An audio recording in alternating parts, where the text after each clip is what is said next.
Your product isn't the reason that you're not on store shelves. Your pitch is. The pitch isn't just flashy, it's strategic. It gives the buyer everything that they need to know on the front end to make an informed decision. So through this video, I'm going to show you different ways that we've structured pitches, how we've found success, and how to put it together in a way that answers all of the buyer's questions, gives them an example of how they can bring the product into the stores, and shows them that their demographic is actually looking for your product. Be the solution that they didn't know that they needed. Now, the ask is going to be the most important because you need to make it something that's achievable. Now, I'm going to give you an example of the last hook that we wrote for a customer. Our product outsells national brands and independent stores, not because we outspend them, but because we outperform them where it matters. Shelf velocity, customer loyalty, and retail margins. That's a hook. That gives actionable reason why the buyer should pick up their product over their competition, because there's evidence there, and we can speak to those different tasks as a reason why this product will outperform what they already have on the market. So starting with a hook is going to be key. Figuring that out is pretty easy once you understand your product. So first we're going to start with the hook, then we're going to bring value.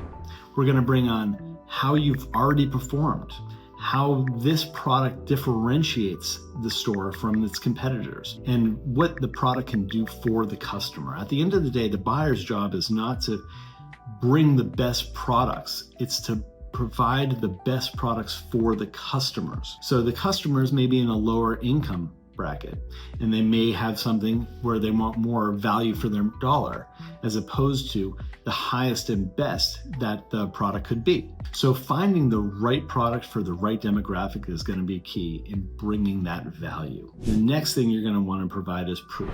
They don't want to be the first guinea pig. They want evidence that it's already working, that they're just going to be another successful rung on the ladder. So you want to be able to provide proof that you've already done this before, and they're going to be the same as the rest. And finally, having that ask on the back end is going to be a reasonable ask. Maybe the store only starts with 5 stores and then expands to a regional before moving to a national group. So understanding how the buyers structure their rollout is important when doing that initial ask at the end of your meeting. But we're going to start with the first steps first. Some of the key numbers to include in your pitch is going to be margin, velocity, and support. Margin is going to be how much the store is going to be able to make. So if you're selling it to the store at $5, they're going to want to retail it at $10. They're going to make a margin there. The next is going to be velocity. How many units expect to move out of the store? Now, you're going to be relying on your independent retailers to provide that information. So in New York, you may be selling 20 a day, whereas in Kentucky, you might be selling 5 a day. Having that velocity information will allow you to come up with metrics that'll deem it successful or not. Next is going to be support. How are you going to support the product on the back end with additional marketing, with slotting fees if they're charging slotting fees for the product on the front end, or if you're going to be providing in-store demonstrations or any kind of additional support on the back end. But street teams are important to get your brand out, demonstrations, in-store tastings. There's a number of different ways to do that. One thing to do for each pitch that you're going into is to tailor that pitch to the buyer. Understand their demographics. Understand what kind of stores and products that they're currently selling. So if you're going into a lower income neighborhood with more value-minded shoppers, you want to focus on bringing that demographic what they need, as opposed to if you're going into an Erewhon or a super high-end grocery store, you want to be able to provide the most value on the product that is coming in there, can't be found anywhere else in the world. And this is an exclusive product. It's something that people are looking for and they're already buying online or in independent stores. But by providing that value and demographics for each customer base, that's what the buyer is going to be looking for. Can I picture this in my store? Is this something that my buyer and my demographic is going to pick up off the shelf? One big thing that we've seen time and time again is including ego into your sales pitch. Nobody cares what your GPA was in high school, and that was in a pitch that we heard previously this week. But leave your ego, leave all the jargon, and leave the fluff. out of your pitch. Keep it to the point, understand the structure, delivering the information that they need to make a decision, understanding the demographic and how it's going to play into what they're trying to accomplish by buying for the store, and then delivering an anticipated rollout plan that is equivalent to what they've done with brands in the past. Having that information in there is going to make it a successful pitch. Leaving out the ego, leaving out about you and your story, it's not important.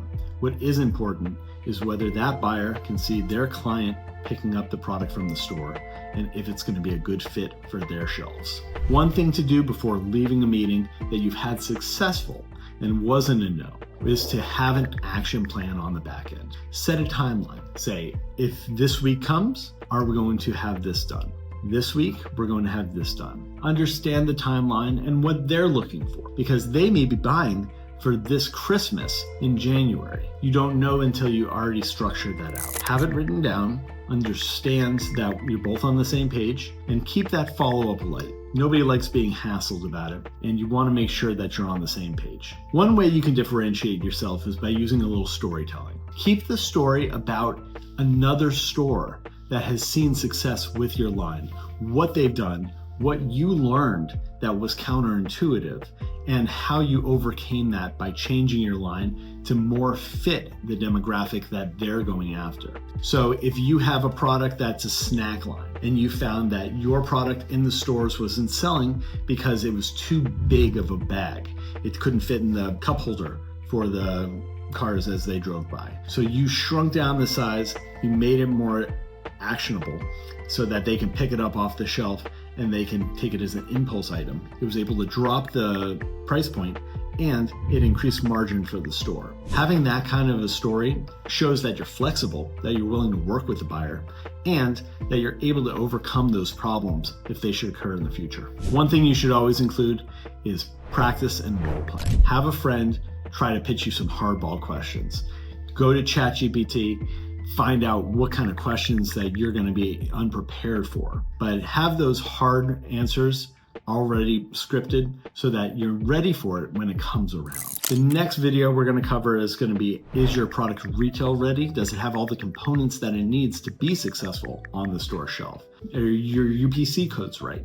Do you have subscriptions to the right software? There's a number of different things that may not be in your wheelhouse that you need to prepare for before getting into that buyer's meeting. So please join us in the next meeting. And if you learned something in this one, I would appreciate your like and subscribe.